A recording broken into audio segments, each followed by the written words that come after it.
و اصحابک یا نور اللہ۔ پیارے پیارے اسلامی بھائیوں، الحمدللہ عز و جل، اللہ کا جتنا شکر ادا کریں وہ کم ہے کہ اس نے ہمیں اپنے اور اپنے حبیب علیہ الصلوۃ والسلام کے ذکر کی اس محفل میں بیٹھنے کی سعادت بخشی ہے۔ عبد المعیز بھائی میرے چھوٹے بھائیوں کی طرح ہیں، اللہ ان کی شادی کو خانہ آبادی فرمائے، اور یہ جو خوشی کا موقع ہے اللہ اس میں خوب برکت ڈالے۔ یہ بڑا اچھا انداز ہے کہ اپنی خوشیوں میں بھی اللہ رسول کو راضی کرنے والے کام کیے جائیں۔ اللہ شادی کے اگلے معاملات بھی انہیں گناہوں سے بچ کر سر انجام دینے کی توفیق عطا فرمائے اور حقیقی خوشیاں نصیب فرمائے۔ درود پاک پڑھنے کے بے شمار فضائل و برکات ہیں۔ میرے آقا مدینے والے مصطفیٰ صلی اللہ تعالیٰ علیہ وسلم کا فرمان عالی شان ہے کہ جو کوئی شخص مجھ پر ایک بار درود پاک پڑھتا ہے، من صلی علیہ صلاۃ واحدۃ صلی اللہ علیہ عشرہ، اللہ کریم اس پر 10 رحمتیں نازل فرماتا ہے۔ میرے آقا فرماتے ہیں ومن صلی علیہ عشرا صلی اللہ علیہ مئۃ، جو 10 بار درود پاک پڑھے اللہ اس پر 100 رحمتیں نازل فرماتا ہے۔ ومن صلی علیہ مئۃ صلی اللہ علیہ الفا، جو 100 بار درود پاک پڑھے اللہ 1000 رحمتیں نازل فرماتا ہے، یعنی ہر درود پر ملٹیپلیکیشن ملٹیپلائی بائی 10 ہو جاتا ہے۔ مگر اس حدیث کا جو اگلا پارٹ ہے وہ اور خوبصورت ہے۔ سرکار دو عالم علیہ الصلوۃ والسلام فرماتے ہیں ومن صلی علیہ الفا، جس نے مجھ پر 1000 بار درود پاک پڑھا زحمت کتفہ کتفی علی باب الجنہ، آقا علیہ الصلوۃ والسلام فرماتے ہیں کہ جنت کے دروازے پر اس کا کاندھا میرے کاندھے سے چھو رہا ہوگا۔ آپ ذرا غور کیجئے کہ کاندھے سے کاندھا کس سے ٹچ ہوتا ہے؟ ہم مسجد میں اعلان سنتے ہیں نا، صفے درست کرتے ہوئے کاندھے سے کاندھا ملا لیجئے، it means very next to me. سرکار دو عالم علیہ الصلوۃ والسلام انشاءاللہ کثرت سے درود پاک پڑھنے والے کو اپنے ساتھ جنت میں لے جائیں گے۔ اب ذرا غور کریں، یہ کچھ نیکیاں ایسی ہیں جو ایفرٹ لیس ہیں۔ درود پاک پڑھنے میں کتنی دیر لگتی ہے؟ الصلاۃ والسلام علیک یا رسول اللہ، یہ بھی درود پاک ہے۔ صلی اللہ تعالی علی محمد صلی اللہ علیہ وسلم، یہ بھی درود پاک ہے۔ نماز میں جو آپ درود ابراہیمی پڑھتے ہیں وہ بھی درود پاک، بہت سارے سیکھے ہیں۔ یعنی سیکنڈوں میں درود پاک پڑھا جا سکتا ہے اور اللہ کی 10 رحمتیں نازل ہو جاتی ہیں، 10 گناہ معاف ہو جاتے ہیں، 10 نیکیاں لکھ دی جاتی ہیں، اتنے فضائل۔ تو یہ ذکر و درود جو ہے نا، یہ وہ نیکی ہے جو ہمیں وداؤٹ اینی بگ ایفرٹ ہمیں بہت ساری نیکیاں حاصل ہو سکتی ہیں۔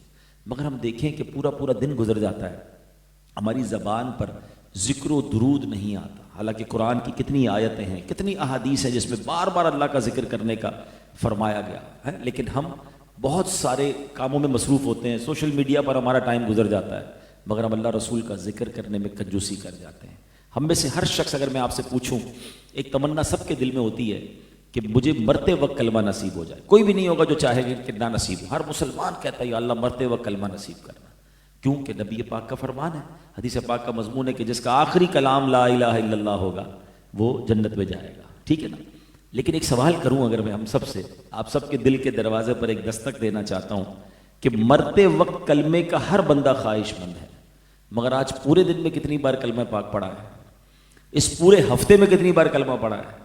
آپ ذرا غور کریں، افضل آپ ٹریڈ مل پہ کرتے ہیں یا ویسے واک کرتے ہیں، آپ اپنے ہاتھ میں تسبیح لیں گے، آپ بلیو کریں، آپ حیران ہو جائیں گے کہ جب آپ 40 منٹس کے بعد واک کر کے فارغ ہوں گے نا اور اپنے کاؤنٹر کو دیکھیں گے تو آپ حیران ہو جائیں گے کہ اتنی 100 بار میں نے درود پاک پڑھ لیا، اتنی 100 بار میں نے کلمہ پاک پڑھ لیا ہے۔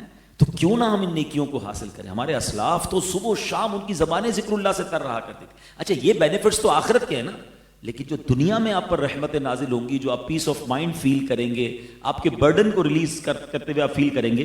بڑی بخاری شریف کی بڑی پیاری آخری حدیث ہے، حدیث پاک کا خلاصہ ہے کہ 2 کلمے ہیں، کلمتان، 2 کلمے جو بڑے خفیف ہیں، خفیفتانی علی اللسان، زبان پر بڑے ہلکے ہیں، اور اللہ کو حبیبتانی الی الرحمن، اللہ کو بڑے پیارے ہیں، اور ثقیلتانی علی المیزان، یعنی جو میزان ہے وہاں پر وزندار ہے، زبان پر ہلکے ہیں، اللہ کو پیارے ہیں، اور میزان پر بھاری ہیں۔ اور وہ 2 کلمے کون سے ہیں؟ پیارے کا فرماتے سبحان اللہ و بحمدہ سبحان اللہ العظیم۔ کتنی دیر لگی؟ 30 سیکنڈ بھی نہیں لگتے۔ اور آپ بلیو کریں، میں نے پریکٹس کیا ہے، میں آپ کو یقین دلاتا ہوں، وین ایور یو فیل کہ آپ کے سر پر برڈن ہے، کاندھے بھاری ہو رہے ہیں، یو آر ان ٹینشن، آپ یہ پڑھنا شروع کر دیں، آپ اپنی آنکھوں سے دیکھیں گے آپ ریلیز ہونا شروع ہو جائیں گے۔ جب اللہ کو پسند ہے یہ کلمے، میزان پر بھاری ہیں، زبان پر ہلکے ہیں، یہ آپ کو دنیا میں بھی ہلکا پھلکا کر دیں گے۔ لیکن بات یہ ہے کہ شیطان ہم سے فضول باتیں گھنٹوں کروا لیتا ہے، سوشل میڈیا پہ ہم گھنٹوں گزار لیں گے، مگر زبان ذکر و درود کے لیے ہم وقت نہیں نکالتے. تو پلیز اپنی شیڈول کے اندر کوئی ایسا ٹائم رکھیں کہ یہ ٹائم میرا اللہ اور اس کے رسول کے ذکر کا ٹائم ہے, یہ میرا تلاوت ٹائم ہے, یا میرا ذکر ٹائم ہے, یہ میرا درود ٹائم. آپ یہ کر کے دیکھیں, اس کے بینیفٹس انشاءاللہ آپ اپنے دنیا کے معاملات میں بھی دیکھیں گے, اور آخرت میں تو انشاءاللہ خزانے ملنے ہیں. اللہ مجھے بھی آپ کو بھی کثرت سے درود پاک پڑھنے کی توفیق عطا فرمائے. آئیے محبت کے ساتھ ایک بار پھر درود پاک پڑھ لیں. صلو علی الحبیب صلی اللہ تعالی علی محمد صلی اللہ علیہ وسلم. کل 31 دسمبر کے بعد نیا سال بھی شروع ہو رہا ہے, اور ایک بڑا ہی عظیم اسلامی مہینہ بھی ہمارے درمیان آنے والا ہے. نئے سال میں ہم داخل ہو رہے ہیں. انفارچونیٹلی پتہ نہیں شیطان نے کہاں سے یہ ہمارے دماغوں میں بات ڈال دی ہے کہ whenever we try to celebrate something, ہم اس میں اللہ کو ناراض کرنے والا کوئی نہ کوئی کام ضرور کرتے ہیں. حالانکہ دیکھیں تو ایک نیا سال اللہ کی نعمت ہے. اگر ہم ویسے تو اسلامی سال محرم الحرام سے شروع ہوتا ہے, چلے اگر آپ اس کو عیسوی سال مانتے ہیں اور کیلنڈر تبدیل بھی ہو رہا ہے, ایک اچھی چیز اگر آپ اس کو سمجھتے ہیں, تو اس میں ہونا کیا چاہیے بینگ اے مسلم, ہماری باؤنڈریز ہے نا, ہماری ہر سیلیبریشن میں اللہ کی رضا والے کام ہونے چاہیے. مگر انفارچونیٹلی پتہ نہیں شیطان نے کیا ہم پر حملہ کیا ہے کہ جب بھی خوشی کا موقع آتا ہے, چاہے شادی ہو, چاہے برتھ ڈے ہو, چاہے نیا گھر لیں, چاہے نیا بزنس شروع کریں, چاہے نیا سال آئے, ہم ہر خوشی کے موقع پر کوئی ایسا کام ضرور کرتے جس سے اللہ ناراض ہو جائے. حالانکہ سچ بتائیں, خوشیاں دینے والا کون ہے؟ مالک ہے نا. ہم مسلمان ہیں, ہمارا تو ماننا نعمت دینے والا وہی ہے, دولت دینے والا وہ ہے, اولاد دینے والا وہ ہے, اور ہم سب چاہتے ہیں ہماری خوشیاں باقی رہیں, اسے نظر نہ لگے. مگر شیطان نے ایسی گیم کی ہے کہ جب بھی ہم مسلمان جناب خوشی بناتے ہیں, کہیں نہ کہیں کوئی ایسا کام ضرور ایڈ کرتے ہیں جس میں اللہ ناراض ہو جائے. دنیا کا کیا دستور ہے کہ اگر مجھے کوئی گفٹ دے تو میں اس کو تھینکس کہتا ہوں, ناراض نہ ہو, اچھا لگتا ہے مجھے جو تحفہ دیتا ہے میں اس کا شکریہ ادا کرتا ہوں. اور یہاں اللہ نعمتیں دیتا ہے اور ہم رب ہی کو ناراض کرنے والے کام کرتے ہیں.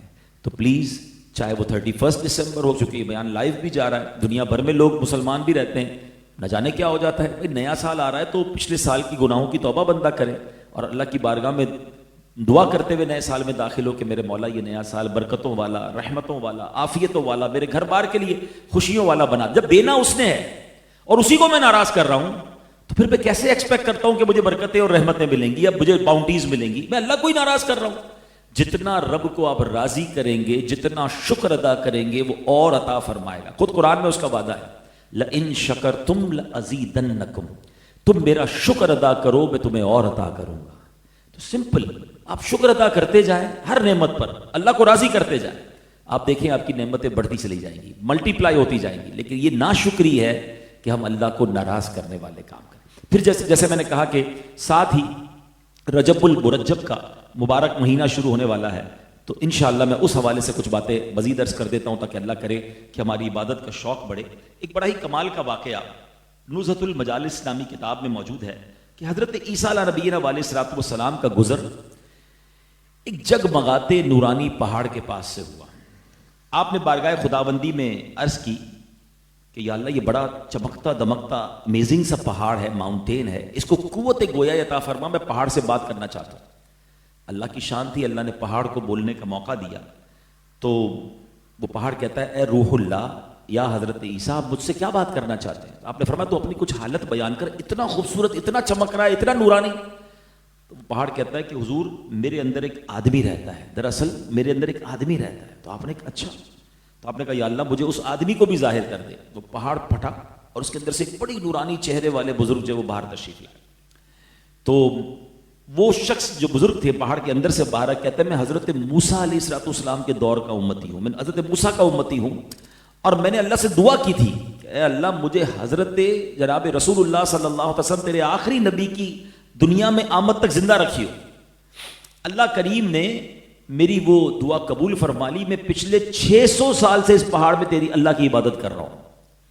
اب حضرت موسیٰ علیہ الصلوۃ والسلام نے بڑا امیزنگ سوال اللہ کی بارگاہ میں کیا کہ یا اللہ پوری دنیا میں اس سے زیادہ کوئی نیک بندہ ہے جو فرام لاسٹ 600 ایئرز تیری عبادت کر رہا ہے؟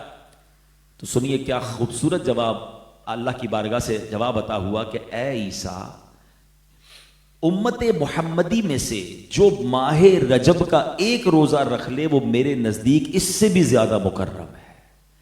600 سال سے پہاڑ میں عبادت کر رہا ہے, لیکن سبحان اللہ یہ یقین جانے ہم امت مصطفیٰ صلی اللہ علیہ وسلم پر اتنی مہربانیاں ہیں اللہ کی.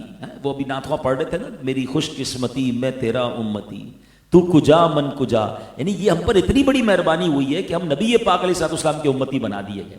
ٹھیک ہے نا, اس کو آپ اور انداز سے سمجھیے کہ ہم یہ جو لیلۃ القدر ہے ہمیں ہر سال عطا ہوتی ہے, کیا ہے یہ کتنی بڑی فضیلت والی رات ہے. لیلۃ القدر خیر من الف شہر, 1000 مہینوں سے بہتر رات ہے. یہ 1000 مہینوں کی کیلکولیشن کہاں سے آئی؟ آپ پڑھیں تفسیر قرآن, علماء نے اس کے شان نزول میں لکھا کہ پچھلی قوموں میں بنی اسرائیل میں ایک بزرگ تھے جنہوں نے 1000 مہینے تک روزے رکھے, اللہ کی عبادت کی اور جہاد کیا اور شہید ہو گئے. رات بھر عبادت کرتے تھے, دن میں روزہ, جہاد کرنا, رات بھر عبادت, اور شہید ہو گئے اللہ کی راہ میں. اتنی بڑی نیکیاں کی انہوں نے. صحابہ کرام کو جب پیارے آقا نے ان کا واقعہ سنایا تو صحابہ کہتے ہیں حضور ہماری تو عمر ہی تھوڑی ہے, 60-70 سال زندہ رہتے ہیں, وہ ہزار مہینے عبادت کر گئے, ہم کیسے ان کے برابر ہو جائیں گے؟ تو سبحان اللہ, نبی پاک علیہ السلام کے دل میں خوشی داخل کرنے کے لیے جبریل امین یہ قرآن کی آیت سورت پوری لے کر آئے کہ انا انزلناہ فی لیلۃ القدر وما ادراک ما لیلۃ القدر, تم نے کیا جانا لیلۃ القدر کیا ہے؟ لیلۃ القدر خیر من الف شہر, لیلۃ القدر 1000 مہینوں سے بہتر ہے. مفسرین قرآن لکھتے ہیں کہ وہ بنی اسرائیل کے بزرگ کی جو 1000 مہینے کی عبادت تھی اس سے بھی زیادہ ثواب کس کو ملتا ہے جو لیلۃ القدر میں اللہ کی عبادت کر لیتا ہے. تو یہ اس امت پر احسان ہے رب کا کہ پچھلی قومیں سینکڑوں سال عبادت کریں اور ہم ایک رات عبادت کر لیں. ہمیں ایک بار جناب سبحان اللہ رجب کا روزہ, تو یہ سمجھنا ہے کہ ہمارے لیے ثواب بڑھا دیا گیا ہے بیکاز نسبت آف رسول پاک علیہ السلام کے میرے حبیب کے امتی ہیں. تو یہ وہ مبارک مہینہ آ رہا ہے جس کے بارے میں احادیث میں مضمون ملتا ہے کہ رجب اللہ کا مہینہ ہے, شعبان نبی پاک علیہ السلام کا مہینہ ہے, اور رمضان اللہ فرماتے میری امت کا مہینہ, نبی پاک فرماتے میری امت کا مہینہ ہے. رجب شہر اللہ, شعبان الشہری, اور فرمایا جو رمضان ہے وہ میری امت کا مہینہ ہے. تو اے میرے پیارے اسلامی بھائیو, اتنا مبارک مہینہ اب ہمارے درمیان آنے والا ہے. علامہ صفوری رحمۃ اللہ تعالی علیہ بڑی کمال کی بات فرماتے ہیں. وہ فرماتے رجب بیج بونے کا مہینہ ہے. اللہ کا مہینہ ہے نا, be prepare for the big blessings. کہتے ہیں رجب بیج بونے کا مہینہ ہے, سیڈنگ کا مہینہ ہے. شعبان ان سیڈنگ کو ہارویسٹ کرنے کا, پانی ڈالنے کا مہینہ ہے. اور فرمایا رمضان فصل کاٹنے کا مہینہ ہے. اب اس کی انٹرپریٹیشن کیا ہے کہ رجب میں جو عبادت کا بیج نہیں بوتا, شعبان میں ان بیجوں پر اپنے آنسوؤں سے آبیاری نہیں کرتا, اور سبحان اللہ رمضان میں پھر وہ رحمت کی فصل کیسے کاٹے گا. ہمارے اسلاف جب رجب کا چاند نظر آتا تھا اپنے آپ کو فری کرنا شروع کر دیتے تھے, جلدی جلدی مقدمے نپٹا دیتے تھے, لینا دینا ختم کر دیتے تاکہ عبادت میں مصروف ہو جائے. شعبان میں کیونکہ شب برات ہے, نامہ اعمال پیش ہونے کی رات ہے, اور رمضان آنے سے پہلے پہلے اپنے آپ کو فری کرتے اور پھر اعتکاف میں بیٹھ جایا کرتے تھے. مگر ہماری کیا روٹین میں کوئی فرق آتا ہے کہ کوئی رجب آ گیا, یہ واقعی کوئی اسپیشل مہینہ ہے؟ جی ہاں میرے پیارے اسلامی بھائیو, یہ ویری اسپیشل مہینہ ہے, اور کاش ہمیں یہ بات سمجھ آئے اور ہم رجب کا احترام کریں. سبحان اللہ. یاد رکھیے حدیث پاک ہے, حضرت ابو امامہ رضی اللہ تعالی حدیث کے راوی ہیں کہ 5 راتیں ایسی ہیں جس میں دعا رد نہیں کی جاتی. There are 5 sacred nights. ٹھیک ہے, ذرا غور سے سن لیجیے. 5 راتیں ایسی ہیں کہ دعائیں رد نہیں ہوتی, قبول ہوتی ہیں. نمبر 1 رجب کی پہلی رات. بیان اس لیے کر رہا ہوں کہ اب رجب کی چاند رات آنے والی ہے. جو رجب چاند نظر آ جائے تو وہ رات دعاؤں کی قبولیت کی رات ہے. نمبر 2 فرمایا شعبان کی 15ویں رات, وہ بھی انشاءاللہ اگلے مہینے آنے والی ہے. پھر فرمایا شب جمعہ. یہ دیکھیں کچھ راتیں سال میں ایک بار آتی ہیں, اور اللہ کی رحمت سے ہر ہفتے ایک رات ہے. جمعرات اور جمعے کے درمیان کی جو رات ہے شب جمعہ جس کو کہتے ہیں, یہ رات بھی قبولیت دعا کی رات ہے. 4 فرمایا عید الفطر کی چاند رات. یعنی صبح عید ہے جو رمضان کا چاند نظر آتا ہے, یہ جو چاند رات ہے اس کو لیلۃ الجائزہ بھی کہا جاتا ہے, انعام ملنے کی رات بھی کہا جاتا ہے. انفارچونیٹلی اس رات بھی شیطان بڑے گناہ کرواتا ہے. سارا رمضان عبادت کرتے ہیں, چاند دکھتے ہی ایسا لگتا ہے شیطان کو ویلکم کرنے نکل جاتا ہے, کیونکہ شیطان بند ہوتا ہے نا پورا مہینہ. وہ رات بھی عبادت کی رات ہے, گناہ کی رات نہیں, اللہ سے معاف مانگنے کی رات ہے. اور 5واں فرمایا عید الاضحیٰ کی رات, یعنی جس دن صبح عید الاضحیٰ ہو اس سے پہلے کی رات بھی یہ خاص دعاؤں کی 5 راتیں ہیں. اللہ ہمیں ان راتوں پر خوب عمل کرنے کی توفیق عطا فرمائے. تو رجب میں جتنا ہو سکے آپ روزے رکھیں, اس میں ذکر و درود کریں. اچھا اس میں ایک اور بڑی نیکی کرنی ہے, کوشش کیجیے گا, ضرور کیجیے گا. اور حضرت سیدنا عبداللہ بن زبیر رضی اللہ عنہ سے روایت ہے کہ ماہ رجب میں جو کسی مسلمان کی پریشانی دور کرے, اللہ عز و جل اس کو جنت میں ایک ایسا محل عطا فرمائے گا جو حد نظر تک, یعنی جدھر تک آئی سائٹ جاتی ہے اتنا وسیع ہوگا, اتنا بڑا ہوگا. تم رجب کا اکرام کرو, اللہ عز و جل 1000 کرامتوں کے ساتھ تمہارا اکرام فرمائے گا. تو رجب کی عزت کرنی ہے اور اس مہینے میں کوشش کر کے کسی ایک کی پریشانی دور کرنی. اور پریشان کو ڈھونڈنا مشکل نہیں ہے, آدھی دنیا ہی پریشان ہے, ٹھیک ہے نا. ہمارے ملازمین میں, ہمارے غریب رشتہ داروں میں بہت سارے لوگ کسی نہ کسی ڈیفیکلٹی میں. تو کوئی ایک کسی کی پریشانی, چاہے وہ مالی پریشانی ہے, مورل سپورٹ چاہیے, کوئی اس کو جناب کسی طریقے بھی ہیلپ چاہیے, اس کی پریشانی آپ اس نیت سے دور کریں, انشاءاللہ اللہ کریم ہماری پریشانیوں کو دور فرمائے گا. رجب شریف میں ایک بڑی عظیم ہستی کا ذکر بھی ہوتا ہے. ویسے تو بہت ساری بزرگ ہستیوں کے ایام آتے ہیں, مگر سٹارٹ آف دا رجب میں 6 رجب کو خواجہ خواجگان خواجہ غریب نواز حضرت خواجہ معین الدین چشتی اجمیری رحمۃ اللہ تعالی کا یوم آتا ہے. بڑی کمال کی ہستی ہیں, اللہ نے ان سے کتنے بڑے بڑے کام لیے کہ جب وہ ہندوستان گئے تھے, یاد رکھیے گا, پورا ہندوستان ان کا اینمی ہو گیا تھا, کوئی جانتا بھی نہیں تھا کیونکہ وہ ہندوستان کے رہنے والے نہیں تھے. لیکن جب اس سرزمین پر قدم رہا تو everybody become enemy of them. مگر انہوں نے اللہ رسول کے پیغام کو کیسا پھیلایا, کتنی اسٹیڈ فاسٹنس کے ساتھ ثابت قدمی سے یہ کام کیا کہ 90 لاکھ غیر مسلم جو ہیں خواجہ کے ہاتھ پر مسلمان ہوئے. اچھا, اب اس میں ایک بڑی خوبصورت روایت مجھے یاد آ رہی ہے جو انشاءاللہ ہم سب کے لیے بڑی سیکھنے والی روایت ہے. روایتوں میں آتا ہے, حدیث پاک کا مضمون ہے کہ کچھ لوگ وہ ہوتے ہیں, اب اپنے آپ کو چیک کرنا ہے مجھے اور آپ کو اس روایت کے پس منظر میں. کچھ لوگ وہ ہوتے ہیں جو اللہ کو راضی کرتے ہیں تو مخلوق ان سے ناراض ہو جاتی ہے. اللہ کو راضی کرنے والی زندگی گزارتے ہیں تو مخلوق ان سے ناراض ہو جاتی ہے, مگر ایک وقت ہوتا ہے کہ مخلوق بھی ان سے اللہ ان کو راضی کر دیتا ہے, یعنی مخلوق بھی ان سے راضی ہو جاتی ہے. اب اس پیرائے میں دیکھیں تو ہمارے سامنے خواجہ غریب نواز ہیں اور بہت سارے اولیاء کرام اور بزرگان دین کو جب انہوں نے کام سٹارٹ کیا لوگ ناراض ہو گئے, اللہ رسول کی بات کی لوگ مخالف ہو گئے, مگر وہ اللہ کو راضی کرنے والے کام میں لگے رہے.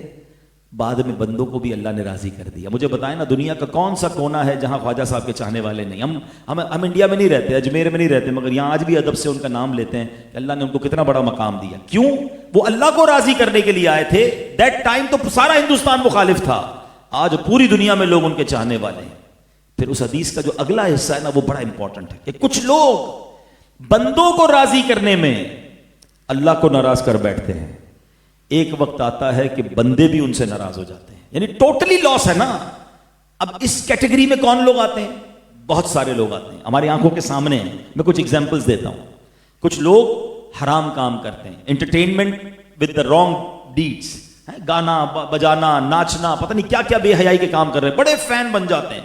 لوگ ان کے آگے پیچھے لوگوں کو راضی کر رہے ہیں, اللہ کو ناراض کر رہے ہیں. اس کے بعد میں پوچھنا چاہتا ہوں کہ جب ان کا عروج ختم ہوتا ہے پھر کون ہوتا ہے ان کا چاہنے والا, کون ان کو یاد کرنے والا ہوتا ہے؟ پھر بھول بھلائیاں ہو جاتی ہے. ہم ایسے کئی لوگوں کے بارے میں جانتے کہ جناب مرنے سے پہلے ایسی بیماری آ جاتی کہ بیچاروں کو کوئی پوچھنے والا نہیں ہوتا, حالانکہ ایک وقت پہ بڑا فیم تھا ان کا. وہ فیم کس چیز سے لیا تھا؟ لوگوں کو راضی کیا تھا مگر رب کو ناراض کیا تھا. بعد میں ان کی قبر پر کتنے لوگ فاتحہ پڑھنے جاتے ہیں, کتنے انہیں سارے ثواب کرتے ہیں. تو اب اس میں ہم سب اپنے آپ کو چیک کر لیں, کہیں ایسا تو نہیں میں ایسا کاروبار تو نہیں کر رہا, اپنی فیملی لائف ایسی تو نہیں گزار رہا کہ لوگ راضی ہو جائیں. ہم بہت سارے کام کرتے ہیں بچوں کو خوش کرنے کے لیے, بیوی کو خوش کرنے کے لیے, رشتہ داروں کو خوش کرنے کے لیے. یہ نہیں سوچتے یہ سب تو راضی ہو جائیں گے, مگر ان کو راضی کرنے کے چکر میں اگر رب ناراض ہو گیا نا تو پھر بربادی ہو جائے گی. ہمارا فوکس کیا ہونا چاہیے کہ مجھ سے پہلے رب راضی ہو. جب رب راضی تو سب راضی. آج کل ایک بڑا جملہ مشہور کیا جاتا ہے جناب, آخرت کے ساتھ ساتھ دنیا کے ساتھ ساتھ دین کے ساتھ ساتھ دنیا کو بھی چلانا چاہیے, دنیا کو بھی دیکھنا چاہیے. میں بڑا سمپل آپ کو ایک فارمولا عرض کر دیتا ہوں. پہلے تو ایک سوال کر لیتا ہوں کہ مجھے بتائیے دنیا کا مالک کون ہے اور آخرت کا مالک کون ہے؟ دونوں کا مالک تو ایک ہی ہے نا, اللہ ہی وہ رحمان الدنیا والآخرہ ہے. تو اگر میں زندگی کا ایک ہی فوکس بنا لوں کہ میں نے اللہ کو راضی کرنا ہے, اس رب نے آپ کی دنیا بھی اچھی کر دینی ہے, آپ کی روزی میں بھی برکت ڈال دینی ہے, آپ کی صحت میں بھی برکت ڈال دینی ہے, آپ کی فیملی میں بھی خوشیاں ڈال دینی ہے, اور آپ کی آخرت بھی اچھی کر دینی ہے. یہ جو بائفرکیشن ہم کرتے ہیں نا کہ بھائی دنیا کو بھی دیکھنا چاہیے تو دین کے ساتھ دنیا, بھائی دنیا اور دین ایک ہی ہے, اللہ ہی ہے نا سب کا مالک. میں اپنے دنیا کو بھی ایسے چلاؤں کہ رب راضی رہے. کون منع کرتا ہے آپ کاروبار کرے, کون منع کرتا ہے فیملی کے ساتھ انجوائے نہ کرے, کون منع کرتا ہے خوشیاں, بٹ وی ہیو باؤنڈریز. میں مسلمان ہوں، میں اللہ کو ناراض نہ کروں. کاش بس ایک کانشیسنس میرے اندر آ جائے کہ میں کوئی بزنس ڈیل کرنے جا رہا ہوں، میں گھر میں کوئی فنکشن کرنے جا رہا ہوں، میں کہیں ٹور پہ جا رہا ہوں، میں کوئی کہاں کچھ بھی کام کر رہا ہوں، ایک سوال اپنے آپ سے کر لیا کرے پہلے کہ یار جو میں کرنے جا رہا ہوں اس کرنے سے اللہ راضی ہوگا یا اللہ ناراض ہوگا. That's it. اگر تو دل سے یہ جواب آتا ہے نا کہ یار یہ کام مت کرنا، یہ رب کی ناراضی والا کام ہے، آپ بیک فٹ پہ آ جائیں. آپ دیکھیں انشاءاللہ آپ کے کاموں میں کیسی خوبصورتی آ جائے گی. آپ اتنی انجوائبل لائف گزاریں گے کہ اللہ پاک آپ کی چیزوں میں برکت ڈال دے گا. ہم قدم قدم پر اس کو ناراض کر رہے ہیں اور ہم کہتے ہیں یار سکون نہیں ہے، مزہ نہیں ہے، پیس آف مائنڈ نہیں ہے، بیماریاں ختم نہیں ہو رہی ہیں، کام میں مزہ نہیں آ رہا. تو آپ سوچیں نا جس نے دینا ہے وہی اگر مجھ سے ناراض ہے تو کیسے ہوگا. تو یہ بات اگر سمجھ آ جائے کہ پہلے میں نے اپنا جو مائنڈ سیٹ بنانا ہے کہ میرا رب مجھ سے راضی ہو جائے، اس کے حبیب علیہ الصلوۃ والسلام ہم سے راضی رہیں، انشاءاللہ خیر ہی خیر ہے. تو خواجہ غریب نواز نے جب یہ کام شروع کیا تو بڑی مخالفت ہوئی، مگر آپ اللہ رسول کے لیے دین کو پھیلانے کے لیے کوششیں کرتے رہے اور اللہ نے پھر کیسا مقام دیا. اور اب یہاں پر آخر میں خواجہ غریب نواز رحمۃ اللہ تعالی علیہ کے بہت پیارے، کہتے ہیں نا بڑوں کی باتیں بھی بڑی ہوتی ہیں، تو خواجہ صاحب کے دو بڑے خوبصورت فرامین ہیں، گولڈن ورڈز ہیں جس میں ہمارے لیے بہت کچھ سیکھنے کو ہے. خواجہ صاحب فرماتے ہیں اللہ کا دوست اگر کسی کو بننا ہے، ابھی ہم اللہ کی رضا والی بات کر رہے تھے، مسلمان کو تو کوشش کرنی چاہیے میں اللہ کا دوست بن جاؤں. فرمایا اللہ کے دوست کی 3 عادتیں ہوتی ہیں. اگر کسی کو اللہ کا دوست بننا ہے نا وہ 3 عادتیں اپنا لے. اور ایک جملے میں پنجابی میں کہتے ہیں نا گلی مکا دی. فرماتے ہیں شفقت آفتاب جیسی، دل دریا جیسا، اور عاجزی زمین جیسی. بٹ اس کی ضرورت نہیں ہے، اس کو رہنے دیں اور آپ بھی بیٹھ جائیں پلیز. تو آپ نے فرمایا کہ دل دریا جیسا، شفقت آفتاب جیسی، اور عاجزی زمین جیسی. ابھی باتیں 3 جملوں میں پوری بات کر گئے. اب ذرا اس کو تھوڑا سا سمجھتے ہیں. شفقت یعنی نرمی، پیار، محبت. آفتاب جیسا، واٹ از دا میننگ؟ آفتاب کہتے ہیں سورج کو. سورج جب صبح نکلتا ہے تو کیا وہ صرف مالداروں پر روشنی بھیجتا ہے یا صرف غریبوں پر ڈالتا ہے؟ کیا صرف مسلمانوں پر روشنی ڈالتا ہے یا غیر مسلموں پر بھی ڈالتا ہے؟ کیا صرف اللہ کے فرما برداروں پر ہی روشنی ڈالتا ہے یا گناہ گاروں پر بھی ڈالتا ہے؟ سورج تو وداؤٹ اینی ڈسکریمنیشن سب پر روشنی برساتا ہے نا. پہاڑوں پر بھی روشنی جا رہی ہے جہاں بعض اوقات روشنی کی نیڈ بھی نہیں ہے کچھ جگہوں پر، مگر وہ سب کو نواز رہا ہے. تو شفقت ہماری ایسی ہو، ہمارا پیار ایسا ہو، ہمارا اخلاق ایسا ہو کہ وداؤٹ اینی ڈسکریمنیشن سب کے ساتھ یکساں ہو. ہمارا پرابلم یہ ہے کہ ہمارے اخلاق کے بہت سارے درجے ہیں. ہم اپنے لیول کے لوگوں میں بڑے شفیق ہیں، ہم بڑے خوش اخلاق ہیں. ہاں جناب ہم سے زیادہ کسٹمر ساتھ تو ہم سے اچھا خوش اخلاق کوئی نہیں ہے. ہم نے جانے نہیں دینا کسٹمر کو، اتنی محبت سے بات کرنی ہے، اتنا پیار سے اس کو بٹھانا ہے. مگر کیا یہی اخلاق ہمارا گھر والوں کے ساتھ بھی ہے، اپنے ماں باپ کے ساتھ بھی ہے؟ اچھا پھر آگے چلے تو کیا جتنا اچھا اخلاق ہمارا دوستوں کے ساتھ ہے کیا وہ ملازمین کے ساتھ بھی ہے؟ کیا وہ غریبوں کے ساتھ بھی ہے؟ نہیں میرے پیارے اسلام. یاد رکھیے ہمارے اچھے اخلاق کی تو ایکچوئل نشانی بھی یہی ہے. کچھ لوگ کہتے ہیں میں بڑا با اخلاق ہوں. میں آپ کو صحیح بتاؤں اخلاق کا ٹیسٹ کب شروع ہوتا ہے؟ مجھے کوئی مسکرا کر ملے اور میں بھی مسکرا کر ملا، یا مجھے کسی نے گفٹ دیا میں نے بھی اس کو گفٹ دیا، تو یہ اخلاق نہیں ہے، کوئی کمال نہیں ہے. کمال یہ ہے کہ میرے مزاج کے خلاف کوئی بات کرے. اب میرا ٹیمپرامنٹ کیا ہے؟ اب کیا میں اس کو پھر بھی مسکرا کر بات کر رہا ہوں، پھر بھی اس کو شفقت سے بات کر رہا ہوں، یا میں بھی جناب جیسے کو تیسا ٹٹ فور ٹٹ. ہمارے تو جملہ بڑا مشہور ہے نا بھائی، ہم شریفوں کے ساتھ شریف ہیں، بدماش کے ساتھ بدماش ہیں. مجھے آج تک سمجھ نہیں آئی کہ وہ کون سا بٹن لگا ہوا ہے آپ کے اندر کے بدماش کے سامنے آپ بھی بدماش بن جاتے ہیں. بھائی جان شریف آدمی شریف کے ساتھ بھی شریف ہوتا ہے، بدماش کے ساتھ بھی شریف ہوتا ہے. وہ کہاں سے اندر سے بدماشی نکلتی ہے؟ نہیں، اخلاق کا ٹیسٹ ہی جب شروع ہوتا ہے. اچھا ہم سب نبی پاک کی وہ نعتیں سنتے ہیں، سیرت میں ہم نے سنا ہے کہ سلام اس پر کہ جس نے گالیاں سن کر دعائیں دیں، سلام اس پر کہ جس نے خون کے پیاسوں کو کبائیں دیں. مگر کبھی ہمارے ساتھ ایسا ہوا کہ ہمیں کوئی گالی دے دے یا ہمارے مزاج کے خلاف بات کر دے؟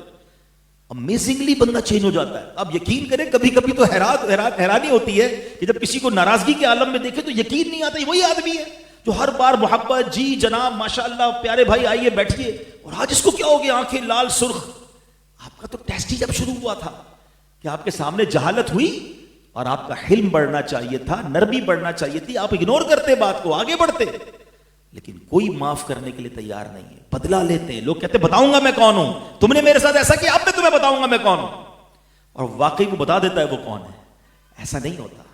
تو کیا خوبصورت بات خواجہ صاحب کی. ایک ہی جملہ ہے لیکن کمال ہے نا، شفقت آفتاب جیسی. ہمارا پیار ہمارے ملازمین کے ساتھ. بلکہ میں آپ کو ایک مشورہ دیتا ہوں، جتنا محبت اور پیار سے ہم بڑے لوگوں سے ملتے ہیں نا، کوشش کیا کریں اس لیول یا تھوڑا اس سے 1-2 گریڈ بڑھا کر غریبوں سے ملا کریں. آپ بلیو کریں ان کی جو خوشی ہوگی نا وہ حیران ہو جائیں گے. مثال دیتا ہوں، ابھی ہم اندر آئے، بعض اوقات باہر گارڈز کھڑے ہوتے ہیں، ہم بالکل اگنور کر کے اندر آ جاتے ہیں، اندر آ کے سب سے ہاتھ ملاتے ہیں. اگر 1 سیکنڈ کے لیے رک کر گارڈ سے بھی ہاتھ ملا لیں، کیسے بھائی ٹھیک ہے آپ بتائیں اس بیچارے کا کتنا سینہ چوڑا ہو جائے گا. ہم مسجد میں جاتے ہیں، مسجد میں صفائی کرنے والے خادم ہوتے ہیں، پوری مسجد نماز کے بعد بعض اوقات ایک دوسرے سے ملتی ہے، خادم سے کوئی نہیں مل رہا ہوتا.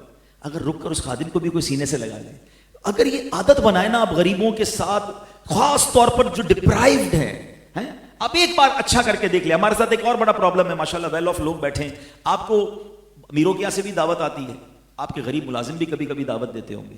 کیا ہم جاتے ہیں ان کی دعوت میں؟ نہیں بیٹا میں بیزی ہوتا ہوں، پتہ ہے نا آج کل کتنا بیزی شیڈول ہے. اور کوئی صاحب بڑے لوگ بلائیں تو ہم ڈائریکٹلی پہنچ جاتے ہیں. اب میں آپ کو مشورہ دیتا ہوں، 2000 لوگوں کی دعوت میں نہیں گیا نا، کوئی نوٹ نہیں کرے گا کیونکہ ویسے ہی بڑے لوگ آئے ہیں. لیکن اس غریب ملازم کے گھر آپ اس کی دعوت میں چلے گئے نا، اس زندگی بھر یاد رکھے گا. اس کی شاید آنکھوں میں بھی آنسو آ جائے گے کہ آپ وقت نکال کر اس کے گھر چلے گئے ہیں. اور میں اور آپ اس نبی علیہ الصلوۃ والسلام کے امتی ہیں. Try to understand the status of رسول پاک علیہ الصلوۃ والسلام کہ آپ کی وجہ سے دنیا بنی ہے. ہی از دا ریزن آف دا اول کریشن، وجہ تخلیق کائنات ہیں، اللہ کے حبیب ہیں. اور آپ کو حبشی غلام دعوت دیتا تھا اور کہتا تھا حضور مدینے کے کونے میں گھر ہے اور میرے گھر تشریف لائیے. مینیو بھی بتاتا تھا. حضور فرماتے کیا کھلاؤ گے؟ کہتے پرانی چربی ہے اور چند کھجوریں ہیں. ہمیں کوئی کہے کہ ہمارے گھر آئیے گا دال روٹی کھلاؤں گا تو پھر تو ویسے ہی طبیعت خراب ہو جائے گی نا. اس نے مینیو بھی بتایا. اور سرکار دو عالم علیہ السلام اس کے گھر بھی جاتے ہیں. اور واللہ آپ کسی غریب ملازم، غریب رشتہ دار کے گھر جا کے بیٹھیں اور اس کی دال روٹی اس کے ساتھ بیٹھ کر کھا لیں، اس کے دل سے جو خوشی نکلنی ہے نا اور جو دعا نکلنی ہے، پتہ نہیں کتنے غم ہمارے دور کر دے گی. ایک اور مشورہ دے دیتا ہوں، کوئی عمل کر لے گا شاید میرے لیے بھی ثواب کا ذریعہ بن جائے گا. بعض اوقات مسجد میں ہمیں کچھ ایسے معذور لوگ ملتے ہیں جو بیچارے ہاتھ پیر ٹیڑھے ہوتے ہیں، چل پراپر نہیں پا رہے ہوتے، بول نہیں پا رہے ہوتے. ہمارے بعض اوقات آ جاتے ہیں، کسی نہ کسی پروگرام میں بھی آ جاتے ہیں. بعض اوقات ان کی رال بھی ٹپک رہی ہوتی ہے. ان کے قریب جانے میں لوگوں کو ڈر لگتا ہے، ہاتھ ملاؤں گا تو ہاتھ خراب ہو جائیں گے، قریب آئے گا تو اسمیل آئے گی. آپ یقین کریں یہ بندہ لاٹری ہے آپ کے لیے. آپ اس کے بعد جا کے اس کو سینے لگا لیں، شاید وہ رو پڑے گا. شاید مہینوں سے کسی نے اس کو سینے نہیں لگایا. بولو آپ کی طبیعت کیسی ہے، آپ خیریت سے ہیں؟ یہی تو دعائیں لینے کے موقع ہوتے ہیں. پتہ نہیں کس دکھی دل سے دعا نکل جائے اور ہمارے غم دور ہو جائیں. مگر ہم انڈیلیبریٹلی ہم بائفرکیشن کے ساتھ چل رہے ہیں. ہم تو کھانا بھی اس کے ساتھ بیٹھ کر کھاتے ہیں جو ہمارے لیول کا ہو. ساتھ بیٹھ جائے ملازم تو اچھا نہیں لگتا. میرے آقا خادموں کے ساتھ بیٹھ کر کھانا کھاتے. اور نبی پاک کی تربیت کا شاہکار دیکھیں کہ امام حسن رضی اللہ تعالیٰ عنہ، جن کے بارے میں میرے آقا فرماتے ہیں جنتی نوجوانوں کے سردار ہیں.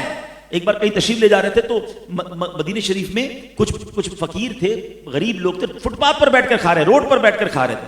کہہ رہے ہیں نواسہ رسول آئیے نا ہمارے ساتھ بیٹھیے. آپ سواری سے اترے اور ان کے ساتھ بیٹھ گئے. کون ہیں؟ جنتی نوجوانوں کے سردار. اچھا بیٹھ گئے. پھر فرماتے ہیں کہ میں سید ہوں، آل رسول ہوں، میں صدقہ تمہارے ساتھ بیٹھ کے نہیں کھا سکتا، but I give you company, میں بیٹھتا ہوں آپ کھاؤ. کھایا نہیں کیونکہ وہ صدقہ جو ہے وہ سید جو خیرات کا معاملہ ہوتا ہے. مگر آپ نے پھر کیا کیا؟ آپ نے کہا آج تم نے میری دعوت کی ہے، اب کل تمہاری میرے گھر دعوت ہے. اور نواسہ رسول نے تمام روڈ پر کھانے والوں کو اپنے گھر بلایا اور بلا کر شاندار کھانے کھلائے. ہم ان کے امتی ہیں، ہم کیوں بھول جاتے ہیں؟ میں تو مشورہ عبد المعیز بھائی کو بھی دوں گا اور آپ سب کو بھی دوں گا کہ ہماری شادیوں میں بھی ایک انداز ہونا چاہیے کہ ڈیلیبریٹلی ہم ایسے غریب ملازمین، ایسے غریب رشتہ داروں کو اسی عزت کے ساتھ ان کو بھی کھانا کھلائیں، ان کو بھی عزت دیں، ان کو مزید پیار دیں. نہ جانے کس کی دعا لگے گی ہمارا بیڑا پار ہو جائے گا. اور پھر فیملی کی جہاں تک بات ہے، حدیث پاک کا مضمون ہے تم میں بہترین وہ ہے، the best amongst you، جو اپنے گھر والوں کے ساتھ بہترین ہے. میں یہاں نوجوانوں سے بات کرنا چاہوں گا کہ آج آدھی رات کو دوست کا فون آ جائے کہ میری گاڑی خراب ہو گئی ہے، میں موٹر سائیکل خراب ہو گئی ہے، فلاں پرابلم ہے، ابھی آیا، جان حاضر، آدھی رات کے لیے دوست کے لیے ٹائم ہے. اور بوڑھا والد کہے کہ بیٹا دوائی چاہیے، اور ماں کہے کہ بیٹا میرا یہ کام ہے، تو امی تم خامہ خواہ تنگ کرتی ہو، رات کا ٹائم ہے کل بات کریں گے. حالانکہ سب سے زیادہ میرے اور آپ کے حسن اخلاق کے حقدار ہمارے ماں باپ ہیں، ہماری فیملی ہے. آقا علیہ الصلوۃ والسلام فرما رہے نا تم میں بہترین وہ ہے جو اپنے گھر والوں کے ساتھ بہترین ہے. تو اپنے گھر والوں کے ساتھ تو سب سے زیادہ ہمیں پیار دینا ہے، شفقت تو سب سے زیادہ گھر والوں کے لیے ہونی چاہیے. مگر بعض لوگ تو گھر میں بھی افسر ہوتے ہیں. ایسے ہمیں اطلاعات ملتی ہیں کہ کچھ بیچاری بیویاں وہ ہیں جو اپنے شوہر سے بات کرنے سے پہلے مارکیٹ چیک کرتی ہیں کہ بھائی آج کل ڈالر نیچے ہے اوپر ہے، اسٹاک مارکیٹ کدھر جا رہی ہے، جو صاحب کا کام ہے اچھا ہے تو موڈ اچھا ہے، ورنہ گھر میں ہماری بھی خیر نہیں ہے. تو گھر والوں کا تو اس سے کوئی تعلق نہیں ہے کہ آپ کی مارکیٹ میں کیا چل رہا ہے. آج آپ کو آفس میں کوئی پرابلم ہوا آپ سارا غصہ گھر والوں پہ اتاریں گے؟ 2 دن تک انتظار کرتے ہیں گھر والے کہ منہ ٹھیک ہو تو بات کریں. ایسا نہیں ہے, کبھی بھی یہ نہ کریں. حضرت عمر رضی اللہ عنہ کا عظیم قول ہے, آپ فرماتے ہیں بندہ باہر مردوں کی طرح رہے اور گھر میں آ کر فیملی ممبر کی طرح, بچے کی طرح رہے.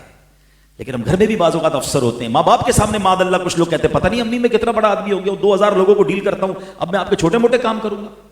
کبھی زندگی میں اپنے ماں باپ کو یہ مت کہیے گا کہ میں بڑا ہو گیا ہوں. کتنا کہیں بھی پہنچ جاؤں میں ماں باپ کا بچہ ہی ہوں, اور میں آج جو کچھ ہوں اپنے ماں باپ کی وجہ سے ہوں. یہ ہمیشہ اپنا ذہن بنائیں کہ مجھے جو دولت ملی ہے, جو شہرت, جو عزت ملی ہے, یہ میرے ماں باپ کی وجہ سے ہے. میں ان کے قدموں کی خاک کے برابر نہیں ہوں.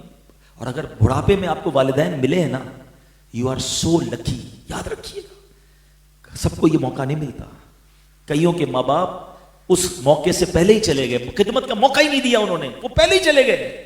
اگر آج اللہ نے آپ کو یہ موقع دیا ہے نا کہ آپ کے گھر میں بوڑھے والدین ہیں اور آپ کو موقع مل رہا ہے ان پر خرچ کرنے کا, ان کی خدمت کرنے کا, آپ کے بھاگ جاگ گئے ہیں, آپ کے نصیب جاگ گئے ہیں. ارے اس سے بڑھ کر اس پیسے کا استعمال کیا ہے جو میرے ماں باپ پہ خرچ ہو جائے. ساری زندگی جنہوں نے ہم پر خرچ کیا, اب آج ان کی باری ہے تو ہم کہتے ہیں ایسی بھی اولاد ہے جو کہتی ہے میرے پیسے میرے باپ کے نہیں ہیں.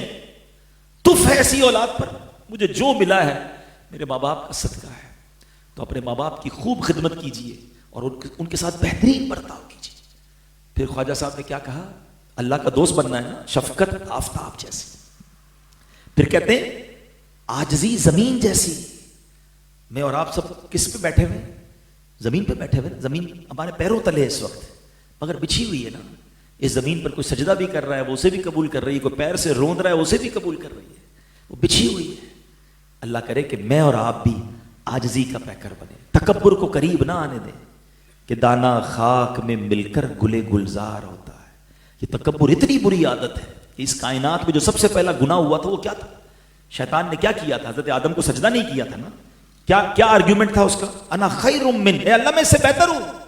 خلقتنی من نار وخلقتہ من طین, تو نے مجھے آگ سے بنایا, اس کو مٹی سے, مجھے آگ سے بنایا اور اس کو مٹی سے بنایا, میں اس سے بہتر ہوں. یہی تو تکبر ہے کہ آپ اپنے آپ کو دوسرے سے بہتر سمجھے. کیا بنا؟ وہ فرشتوں کا استاد تھا, ساری زمین پر عبادت کی ہوئی تھی اس نے, 40 پتہ نہیں کتنے ہزار سال تک اللہ کا نام لیا تھا. سب کچھ برباد ہو گیا بیکاز آف ون پراؤڈ. جو ایک بار تکبر کرے اس کا یہ حال ہوتا ہے. اور جو روز تکبر کر رہا ہوں, جو روز کہتا ہوں میں اس سے بہتر ہوں, یہ غریب ہے میں پیسے والا ہوں, یہ اس کا رنگ صاف نہیں ہے, میں خوبصورت ہوں. تکبر کی بہت ساری وجوہات ہیں, صرف مال نہیں ہے. خوبصورت تکبر کرتا ہے, مالدار تکبر کرتا ہے, طاقتور تکبر کرتا ہے, اقتدار والا تکبر کرتا ہے کہ میرے ہاتھ میں جناب میں چاہوں وہ ہو جائے گا. نہیں. پھر اسی طرح عبادت گزار بھی تکبر کرتا ہے. شیطان ہے نا مردود, وہ عبادت والوں کو بھی تکبر میں ڈال دیتا ہے. میں 5 ٹائم کا نمازی, یہ تو نماز ہی نہیں پڑھ رہا. میں تہجد گزار, یہ تو 1 وقت کی نماز نہیں پڑھتا. تو جناب آپ نہ ہی پڑھتے تو اچھا تھا. تہجد تکبر میں آ گیا. تو عبادت سے بھی تکبر نہیں آنا چاہیے. تو عاجزی زمین جیسی, کبھی بھی تکبر نہ کرنا. یاد رکھیے مال دینے والا, شہرت دینے والا, عزت دینے والا, طاقت دینے والا وہ رب ہے.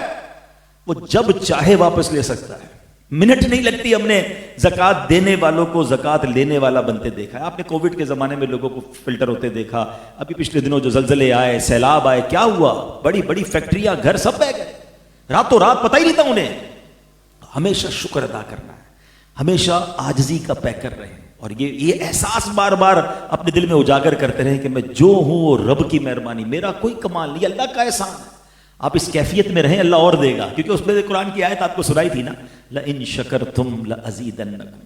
اور خواجہ صاحب نے آخری بات کیا فرمائی کہ دل دریا جیسا. اللہ کا دوست بننا تو دریا کیا کرتا ہے؟ آبشاروں کا صاف پانی بھی اپنے اندر لے لیتا ہے, بارش کا خوبصورت ہے پانی بھی اپنے اندر لیتا ہے, اور گٹر اور نالوں کا پانی بھی اپنے اندر ملا لیتا ہے, سب کو لے کے چلتا ہے. تو اگر آپ نے بھی کوئی زندگی میں بڑا کام کرنا ہے نا, تو دل بڑا کر لیں.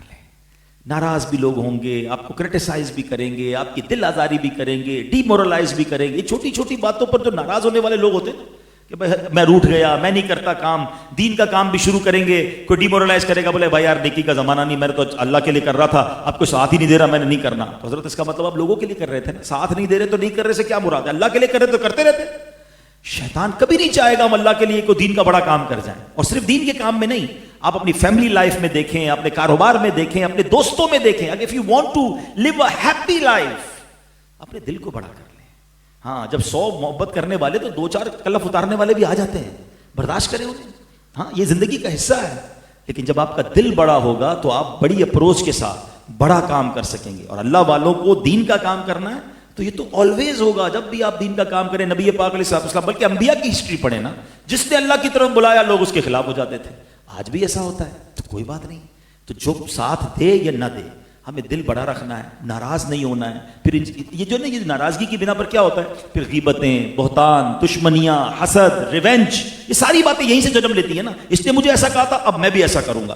بدقسمتی سے ایسا دل ہو گیا ہے کچھ لوگوں کا جو انتظار کرتے ہیں، اور خاص طور پہ خوشی کے موقع کا انتظار کرتے ہیں. میں انتظار کر رہا ہوں بس اس کے بچے کی شادی کا ٹائم آنے دو، میں اس کی شادی خراب کروں گا، میں اس کے خوشی کے موقع میں رنگ میں جا کر بھنگ ڈالوں گا. کتنی بری بات ہے یار. یعنی آپ ایک مسلمان کی خوشی کو برباد کرنے کا انتظار کر رہے ہیں اور دل سے صاف نہیں کر رہے. نہیں میرے پیارے اسلامی، میں آخری ایک حدیث سنا کر اپنی بات کو ختم کرتا ہوں. اور وہ حدیث یقین کریں رونگٹے کھڑے کر دیتی ہے اگر اس کو واقعی صحیح طریقے سے سمجھ لینا. کہ پیارے آقا علیہ الصلوۃ والسلام فرماتے ہیں، جس کا مضمون ہے جو رحم نہیں کرتا اس پر رحم نہیں کیا جائے گا، اور جو معاف نہیں کرتا اسے معاف نہیں کیا جائے گا. اب فیصلہ کر لے، آپ نہیں کرنا معاف، لینا ہے بدلہ، ہر غلطی پر سزا دینی ہے تو تیار ہو جائیے. اگر قیامت کے دن مجھے پکڑ لیا گیا اور وہاں مجھے معافی نہ ملی تو آپ بتائیے ہمارا کیا ہوگا. ہمارے تو گناہ ہی اتنے، خطائیں اتنی کہ ہم تو جی معافی کے سہارے رہے ہیں.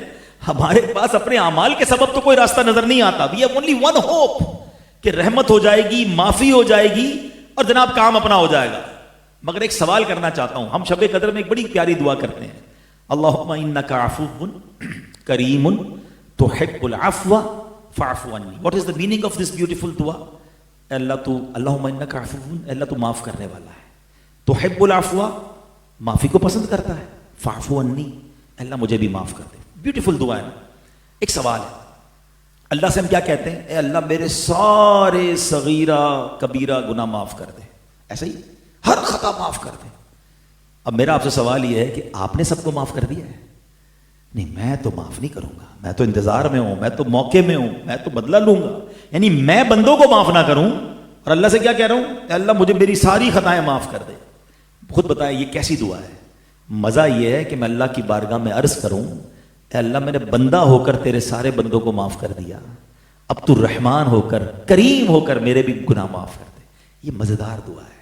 تو ایسے بن جائیے، درگزر کیجئے، معاف کیجئے. فیملی، اچھا یہ پتہ ہے یہ جو غصہ ہے نا، اور یہ جو ٹٹ فار ٹٹ اور یہ جو جلد بازی کے فیصلے ہیں، یہ فیملیوں کو توڑ دیتے ہیں، دوستیوں کو ختم کر دیتے ہیں، بڑے بڑے پرانے تعلقات ختم کر دیتے ہیں. اور پھر ایگو، میں نہیں معافی مانگوں گا، وہ معافی مانگے، وہ سوری کرے تو پھر میں جناب دوستی کر لوں گا.